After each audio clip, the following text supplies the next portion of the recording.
Do you want to change the font size on Facebook? You can increase or decrease the Facebook text size with just a few simple steps. But before starting, please like this video and subscribe to this channel for more tutorials and tips videos. I've also added some helpful tools and apps in the description. Check them out. To change the font size for Facebook on your phone, you'll need to adjust your phone's system font settings. These changes will apply to all the apps on your device, including Facebook. First, find and open your phone settings app.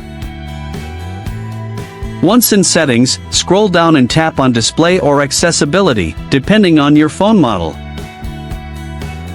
A new screen will appear. Scroll down and look for the option labeled font. Under the font section, you will see text size or font size. Tap on it. Use the slider to increase or decrease the font size as per your preference.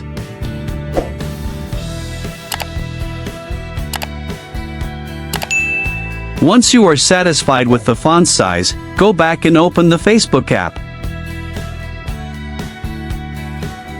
The font size will now reflect the changes you made in your system settings.